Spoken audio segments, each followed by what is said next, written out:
Bismillahirrahmanirrahim. Assalamualaikum warahmatullahi wabarakatuh. Perkenalkan, saya Yudhistira Anugrah Pratama dengan NPM 40 akan mempresentasikan proposal sosial marketing yang akan saya ajukan. Tema proposal sosial marketing saya ini adalah perubahan perilaku rendah diri pada santri yang ada di Pondok Pesantren Darul Ihsan Cimahi.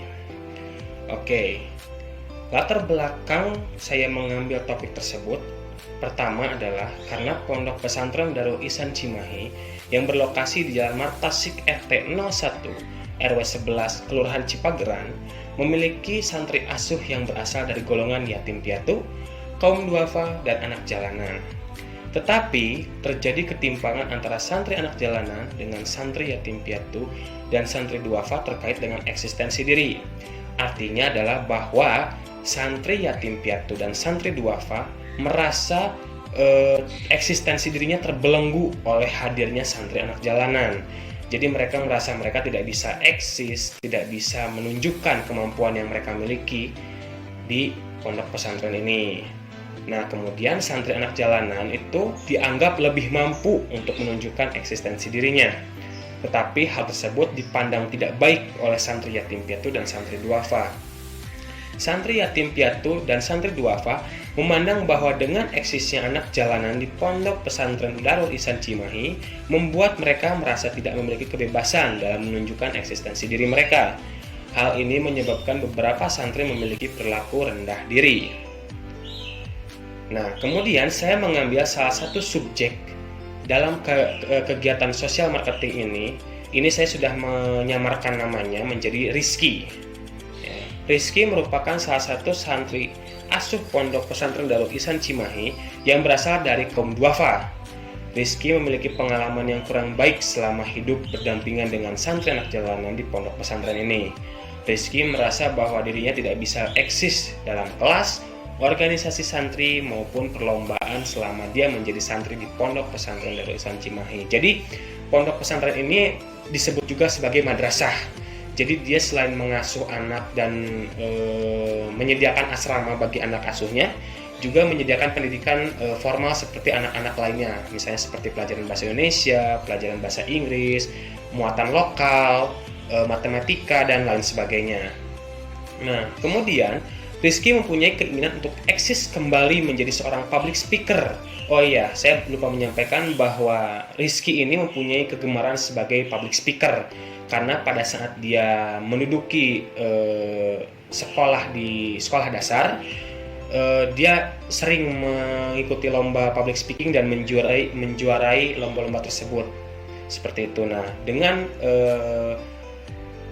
adanya santri anak jalanan, Rizky merasa bahwa kemampuan public speakingnya itu tidak bisa berkembang. Karena balik lagi ke topik yang telah saya sampaikan sebelumnya, bahwa santri anak jalanan ini membelenggu eksistensi diri anak-anak yang lain. Dan Rizky merupakan salah satu santri yang menjadi korban. Seperti itu. Nah, lalu keinginan tersebut hanya masih sebuah harapan bagi Rizky. Karena sekarang dia mempunyai kesulitan dalam menyingkirkan sikap dan perilaku rendah dirinya. Sikap dan perilaku rendah diri ini berawal karena Rizky menganggap bahwa dia tidak mampu bersaing dengan santri anak jalanan. Jadi seperti ini. Ada satu cerita, Rizky bercerita kepada saya ketika saya melakukan assessment bahwa salah satu fenomena yang membuat dia rendah diri seperti sekarang adalah ketika dia diberikan tugas untuk berpidato oleh guru bahasa Indonesianya. Tetapi salah satu santri anak jalanan itu tampilnya lebih bagus dan Rizky menjadi minder melihat kejadian seperti itu gitu. Nah, dimulai dari cerita itulah perilaku rendah diri Rizky muncul dan Rizky ingin seperti dulu lagi, tidak ingin minder rendah diri. Jadi dia ingin kembali percaya diri seperti itu. Nah, untuk identifikasi perilakunya, seperti yang telah disampaikan pada latar belakang, praktikan akan melakukan perubahan perilaku rendah diri pada santri yang ada di Pondok Pesantren Darul Ihsan Cimahi.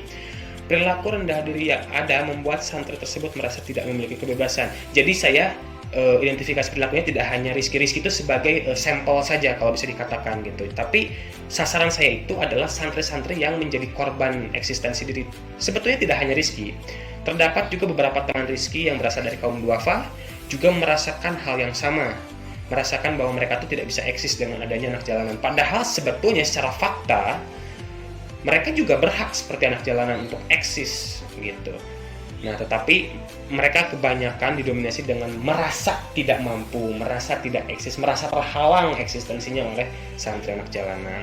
Seperti itu. Oleh karena itu, saya bertujuan untuk mengembalikan lagi rasa kepercayaan dirian santri tersebut gitu. Bahwa tidak hanya santri anak jalanan saja kok yang boleh eksis. Semua santri mempunyai hak untuk eksis dan pengelola santri pun tidak membatasi hal tersebut. Gitu. Apalagi yang bertujuan untuk meraih cita-cita seperti Rizky kan bercita-cita ingin menjadi public speaker gitu kan. Dia ingin menjadi pembawa berita, master of ceremony dan lain sebagainya. Gitu.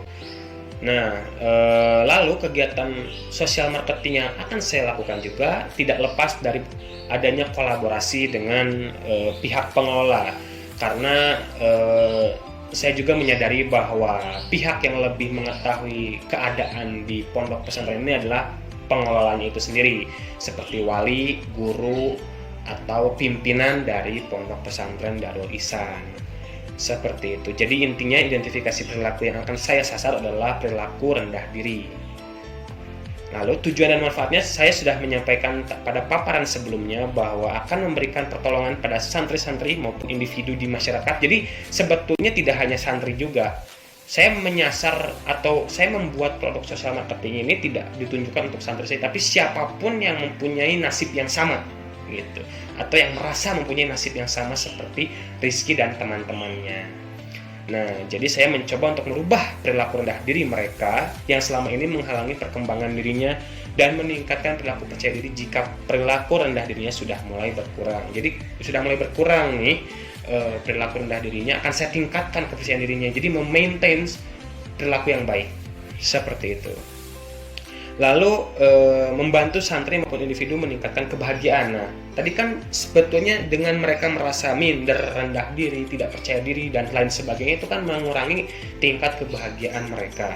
Nah, sebetulnya ini adalah seperti hidden agenda saya, atau bukan hidden agenda, bisa dibilang adalah hidden destination ya, untuk mengembalikan kebahagiaan santri atau individu yang merasa minder atau rendah diri, karena kebahagiaan itu merupakan salah satu indikator dari kesejahteraan sosial, tidak hanya ekonomi dan tidak hanya materi gitu.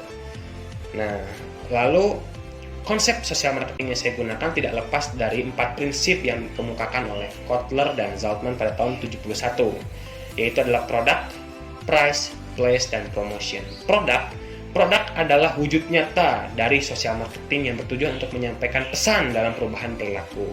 Contohnya produk sosial marketing itu seperti poster, banner, video, lagu, atau apapun itu yang mempunyai pesan dalam menyampaikan perubahan perilaku. Lalu ada price. Price ini memang kalau dari kata adalah harga, tapi artinya itu adalah pengorbanan yang dilakukan oleh individu atau santri mungkin kalau di sini itu dalam merubah perilaku. Saya yakin dalam merubah perilaku individu itu tidak mudah gitu. Pasti ada saja ganjalan-ganjalan pada individu itu untuk merubah perilakunya, apalagi jika perilaku ini sudah ada sejak lama gitu pada diri individu itu, jadi pasti akan lebih susah mengubah perilakunya. Nah, inilah disebutnya price. Jadi seperti pengorbanan. Sama filosofinya seperti kita kalau membeli barang, kita akan mengorbankan uang kita untuk barang tersebut gitu loh, untuk sebuah price gitu. Nah, sama di sini pun, tapi di sini adalah lebih ke pengorbanan individu untuk merubah perilaku. Lalu yang ketiga ada place. Place ini adalah lokasi yang menjadi tempat sosial marketing.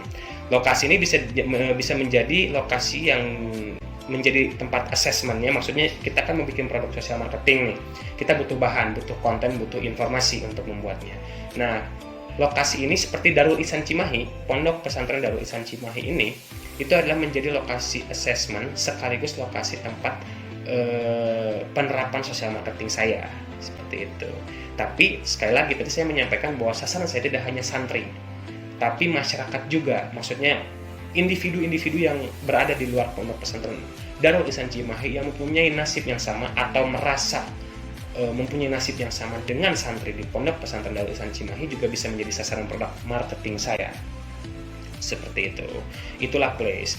Jadi saya menyebutkan bahwa lokasinya itu tidak hanya di Cimahi, tapi lokasi untuk sasaran klien atau sasaran individunya ya. Tapi kalau untuk assessment, untuk sebagai contoh atau sebagai bahan produk sosial marketingnya adalah pondok pesantren Darul Ihsan Cimahi. Lalu yang keempat ada promotion. Nah, promotion ini adalah upaya yang dilakukan oleh social marketer atau dalam hal ini adalah pekerja sosial dalam mendukung produk sosial marketing untuk perubahan perilaku. Ya tentunya harus ada dukungan seperti contohnya sekarang PSBB atau PPKM atau misalnya protokol kesehatan.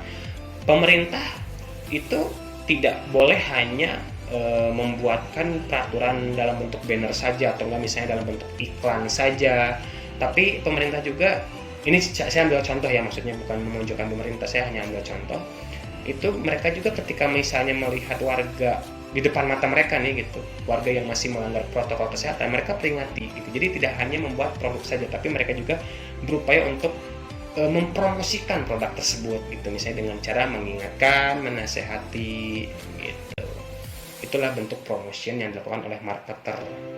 Sama seperti saya juga ketika melihat ada anak minder, murung, saya akan dukung dia, apalagi kalau memang dia permasalahannya adalah sama dengan topik yang saya angkat pada social marketing ini.